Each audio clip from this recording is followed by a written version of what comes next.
Hi there and welcome to my studio. I'm April Spadina and I'm a charcoal artist, and today I'd like to show you some of the things that I do to warm myself up and to get started with working with charcoal. Every time I have a workshop, I always start off the workshop by drawing an apple with my students. An apple is a delightful piece of fruit to draw. It's pretty simple and it gives you an idea about how charcoal works, the sort of behavioural properties of it, how to hold your piece of charcoal while you're working, and about building up the layers and how to just have fun and relax with it. A lot of people are a little bit intimidated by getting it on their hands. They're like, oh, it's going to feel gross and I don't really want to get dirty. But that's the whole beauty of charcoal, is it's smudgy and you're going to wind up with smudges on your face and you're going to wind up with dirty fingernails and that kind of thing. But the end result is really worth it. So we're going to draw an apple today, and I always use the same apple. I got a photograph of an apple from the internet, and it's just a standard apple, and I turned it into a black and white image by desaturating it, and then I played with the values a little bit, the contrast.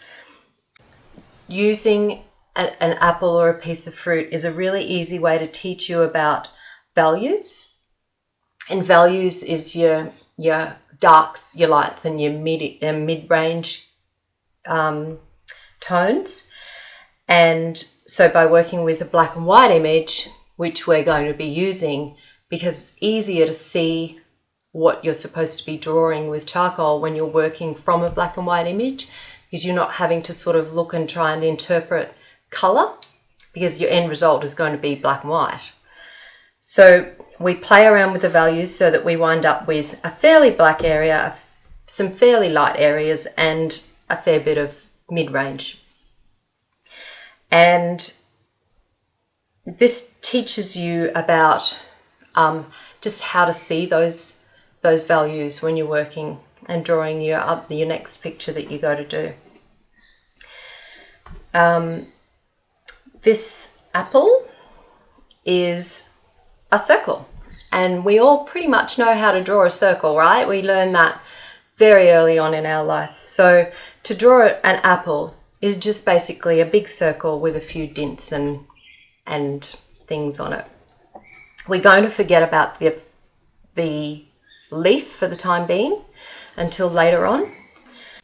So I have my kit here, and this is my trusty little organised charcoal kit, and it's quite organised now. I never used to be. So I got this great container with these dividers in it, and so there's my rubbers and my clips are in here, and then my willow charcoal, my big chunks of willow are in here. My really big chunks won't fit in here, so they're in the cupboard. And then I've got my compressed charcoal, my little smudgy thing, and some random sized pieces in there, and then some more random sized pieces in here.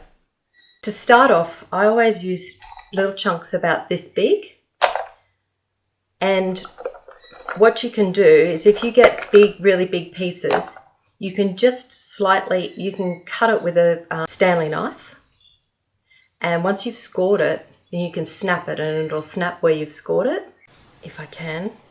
Oh, and then you wind up with two little bits. You can also cut it with a hacksaw as well. When we start off, we're just going to be roughing in our drawing, and we always use the side of our charcoal. You don't really hold a charcoal stick like a pencil.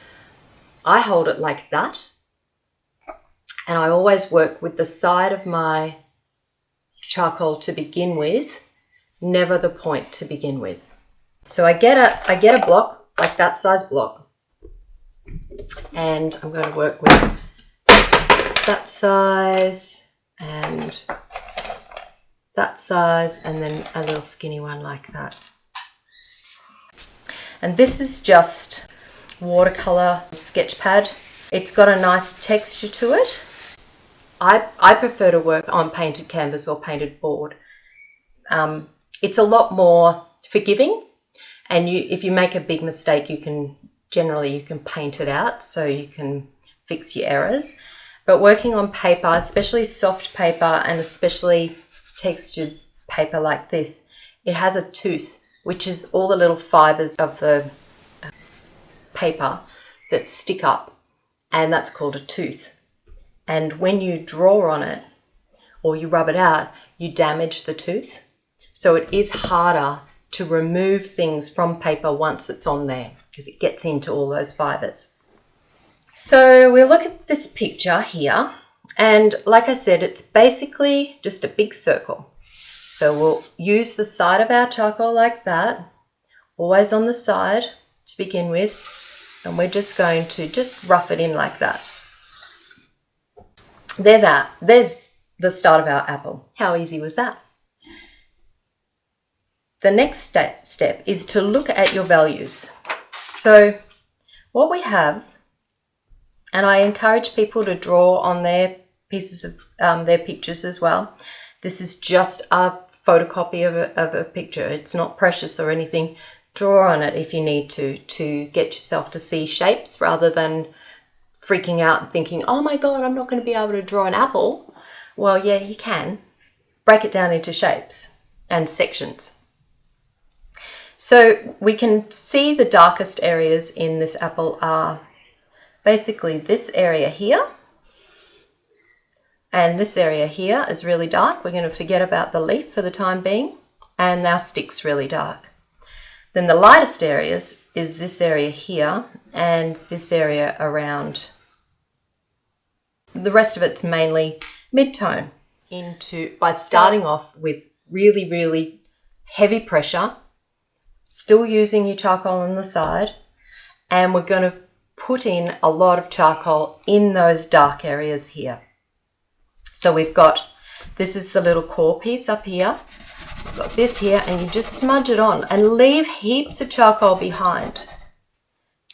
And then this next area here,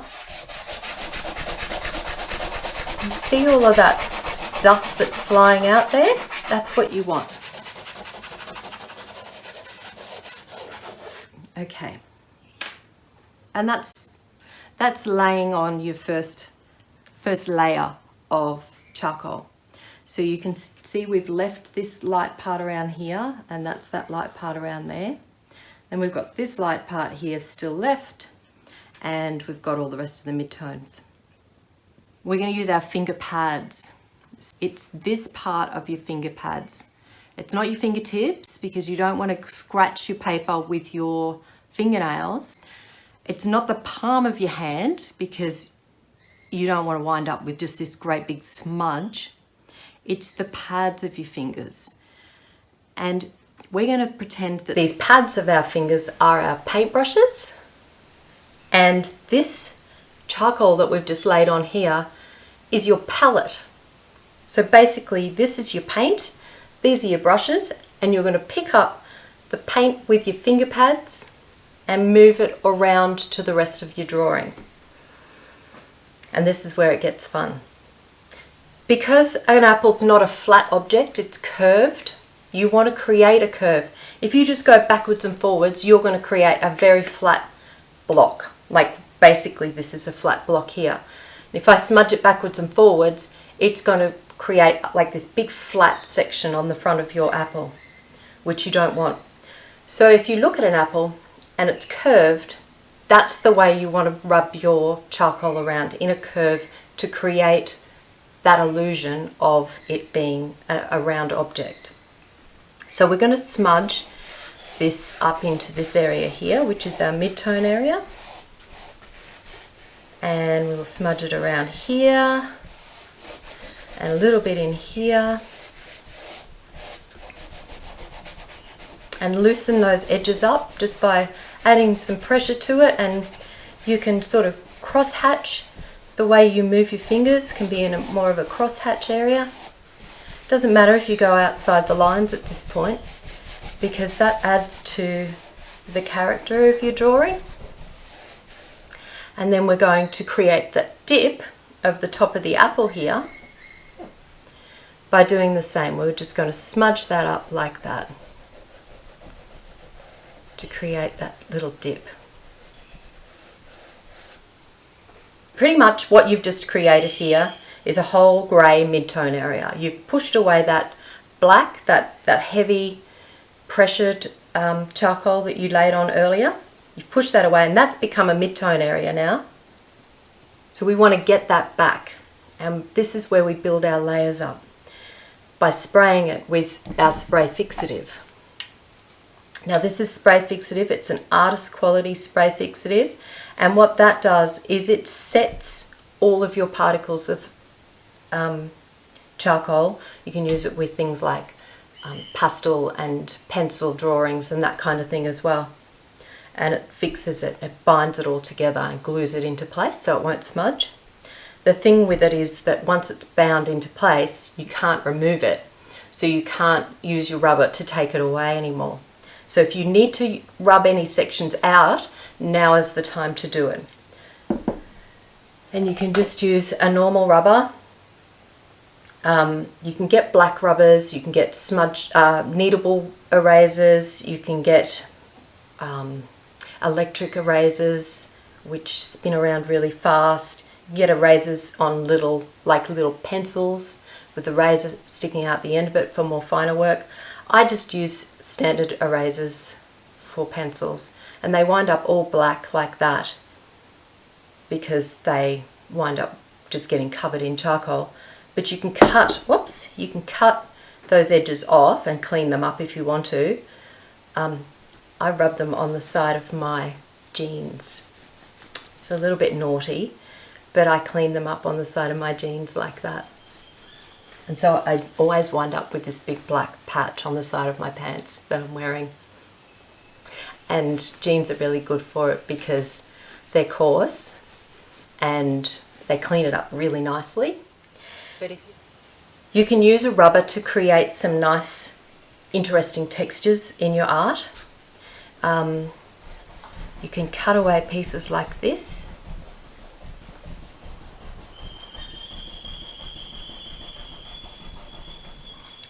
And like this. I think maybe we want to open this light part out up here a little bit.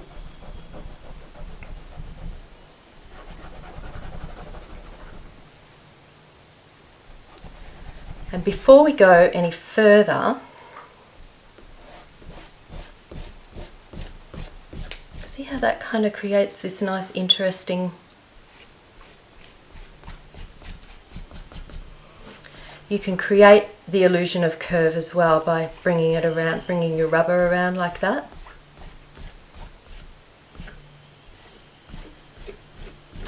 If you want to. This little stick that's sticking out the side here, we need to put that in here now before we spray it as well, because we do need to have a lighter section of that so it kind of pops out from the core. You can use either the side of your charcoal like this to loosely put in your stick, like that.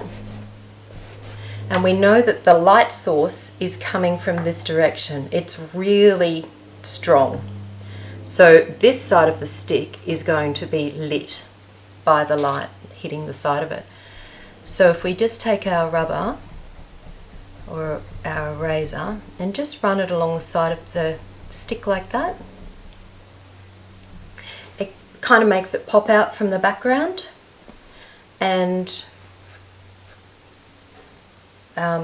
not just kind of get lost in there in that darkness behind. And we'll just kind of add a little bit of that end bit. What do they call that?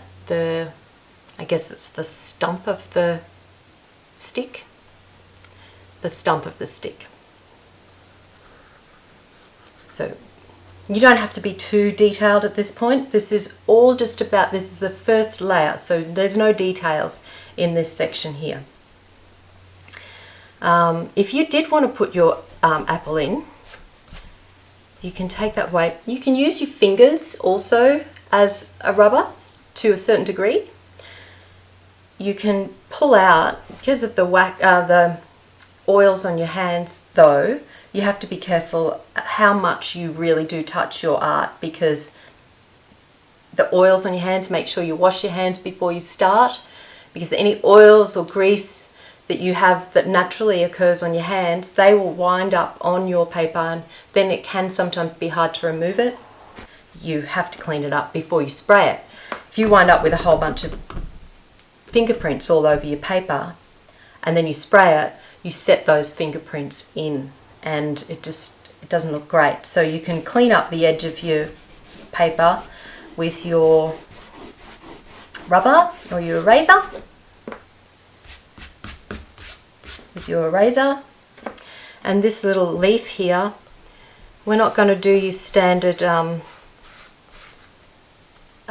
Sesame Street shaped leaf, but leaves, you can do any kind of shape for a leaf, because leaves in nature come in lots of different shapes, and if they're a little bit twisted or they're a little bit you know, maybe a caterpillar's eaten the side of it or something, then you can add that in as well. So this leaf here, we're just going to roughly put in here, still using the side of my charcoal. We'll add some darkness here like that. Smudge it in with our fingers. A little bit of darkness along here. Nothing too detailed or anything at this point, but we'll just leave it like that. The other thing about working with charcoal, if your nose gets itchy, you have to learn to scratch it with the side of your wrist rather than your hand, because yes, you'll wind up, like me, often have black smudges on my face. I go into town and everything and get home and look in the mirror and go, oh, okay, I look like I've got a moustache. So at this point we're going to spray. We make sure that everything is where you want it to be. You don't want to lighten up any areas or take away anything else from your drawing with your eraser. You don't want to, you don't need to take away any more fingerprints from the outside. Your shape's all right, you're happy with everything, and you're happy with this light edge hitting the side of this. Once you're happy with it, you can give it a spray. Now, spray fixative, when you first start out, if you don't want to buy spray fixative, you can use hairspray. It's basically the same thing. It's a binding, fixing kind of medium, but hairspray isn't artist quality, so it can potentially damage your artwork eventually. It can make it go yellow, or it can start to break down the paper because of the acids in it. This is proper acid-free artist quality, so this won't affect your artwork. But if you're just doing some little experimental drawings or just starting out, hairspray's fine. It's inexpensive. You can pick it up from the supermarket, or you might have some in your drawer, and it does exactly the same job as your artist fixative. Just don't use it on your really special pieces. So we'll give it a light spray. Okay, so that's pretty much dry now. That's dry. You leave it till it's dry, because it only takes a couple of minutes. But if you try to work over that and it's not dry, it just feels horrible for starters. But it also, it's gummy, and it'll stick to your charcoal, and it will take away off the paper and leave yucky lines on it. So wait till it's really dry, and then you can start working. Now once we've sprayed it, the next layer that we work with is going to be slightly darker than the previous layer, and this is how we build up our lovely values and our layers of charcoal so we've got all our light areas there, and we've got our mid-tone areas. Now we're going to add our dark areas again and some detail. So we're going to use this big fat one again, still working on its side, and we'll just take that around, add that darkness back in there like that. still going around this curve. We'll add a little bit more in here like that. There is a bit of a shadow from the leaf there. This is where you can start picking up all of those little details and nice little bits. Put that little dark edge there and this. Now my work, my charcoal that I do, it's never really intricate detailed work. Sometimes I do, but most of the time it's quite loose and playful. So this isn't going to look like this when it's finished. It'll be a representation of that. And now I'm going to go up to my middle-sized charcoal stick, and I find that when they're this size they're easier to work with, because if you started off and you're working with this size here, they will probably wind up snapping anyway just from pressure, and you'll wind up with this size anyway, so it's easy to manage. And you hold it in your hand like that. So instead of like a pencil, you would probably hold a pencil like that. You hold a charcoal like that. So you take the pressure on the whole stick. And also you're not working directly down like that with your stick, you're working sort of more on the side like that. It's more of a lighter touch. And this is where you can add, this is where your own personality can come into your art. So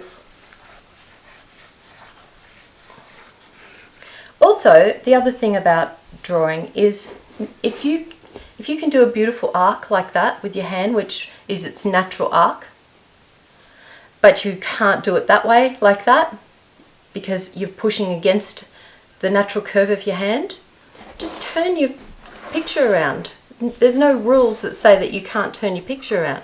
So if it's easier for you to do it like this, turn your picture around. Simple.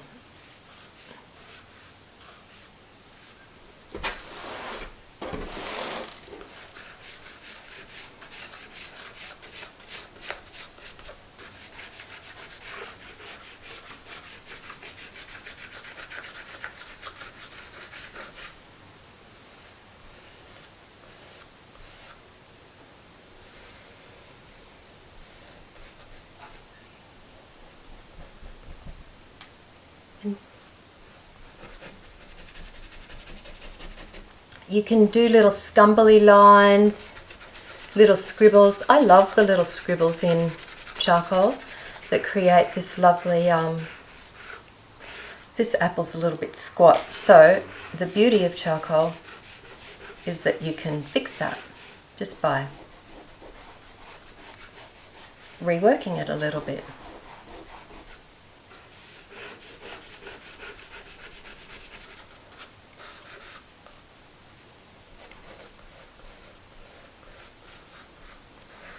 Okay, and then we're going to give it another spray.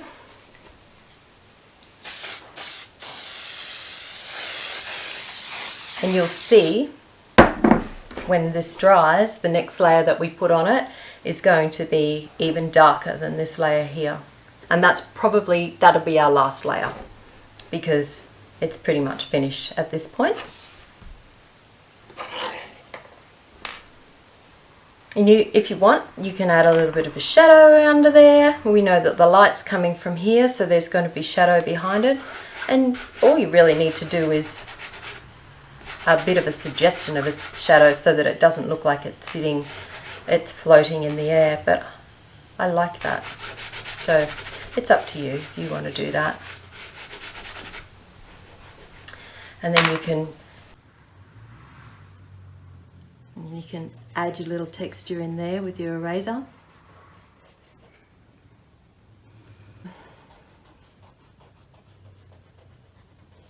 There's a little bit of a light area here. Sometimes if you press hard enough and you haven't like full on sprayed it, like if you're lucky enough, you can sometimes pull out some more charcoal if you realize that you've got an area that you want lightened. Don't panic. It is sometimes savable, and if it's not, you can add darkness behind that area. Sometimes it'll bring it forward and make it seem lighter. See how my next layer here is darker still?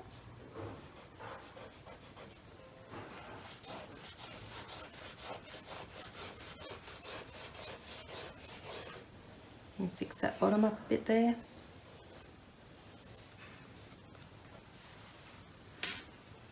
Now this has come down to a real point, and this piece here has got a snaggy piece of a branch was about to grow or something, or it could be just a little knot in it, and they can snag and scratch your artwork, which you don't want, because if you scratch your paper, you wind up with these scratches that don't look that great.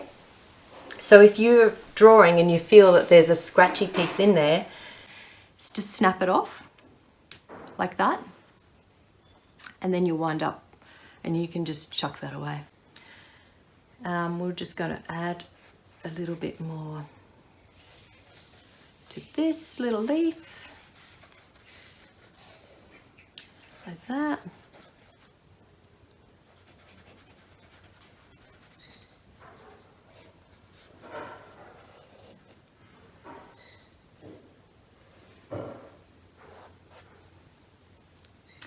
And then these little skinny pieces are beautiful for creating lovely little soft feathery lines around. And I like to roll it in between my fingers. So it creates these loose kind of random lines around.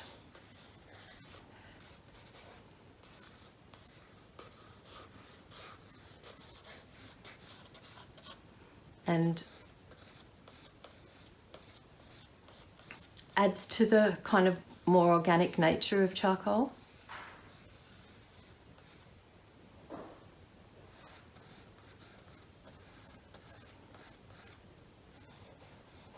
That one looks a little bit hairy, so we can just smudge that out with our fingers.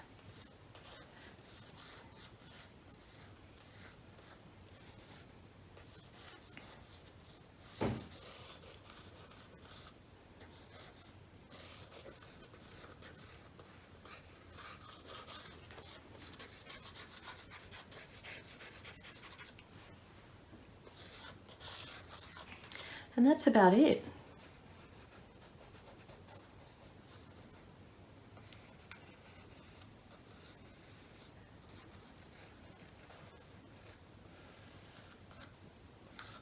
You can keep playing with it if you want. Keep trying to build those layers up, but I'd say that that's finished. You need to sign it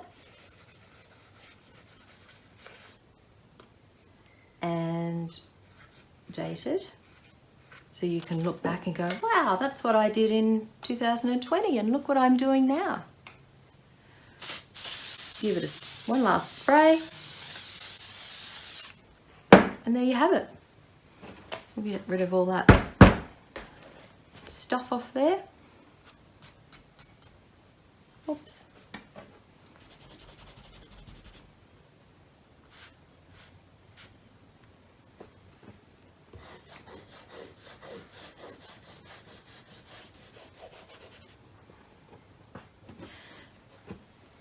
An apple is a really easy piece of fruit to draw. So if you go on the internet and find yourself a picture of an apple, and then, or you can even take your own photo of an apple, get an apple, stick it on the kitchen bench, try and get a direct light source if you can, so it brings up those values. Take a photo of it on your phone, desaturate it on your phone, and turn it into a black and white image, and then play with your contrast to bring up your light and your dark areas, and do yourself your own lovely piece of artwork. I also love working with pears. I've got these, I've just dropped one. I'm back. These are, they're just such lovely things. They're just styrofoam inside. They're so lovely. And I love drawing pears because they have like a feminine human shape to them. So they make a beautiful picture, and you can have them lying down, or you can have them leaning up against each other, or just one single pear. I really love pears, and I did a couple of pear drawings just to have a play with different kinds of medium. This one here was charcoal pencil, and I made it more,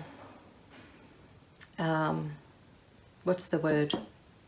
Angular. And then this one here was willow, and this is really smooth paper. It's like normal printing paper from your normal computer printer, except it's a little bit thicker. It's heavier card, but it's lovely and smooth. And I just love, this is willow charcoal, which by the way is my favorite charcoal to work with. I love willow, and I love the softness that it creates.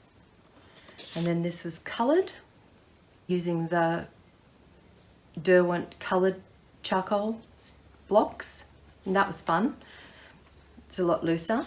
And that one there was compressed charcoal, and you can see that that's really, really black, and it's very smudgy as well. So yeah, have fun, get yourself some fruit, and make your fingers all black and dirty and enjoy yourself. I'll see you next time. Bye.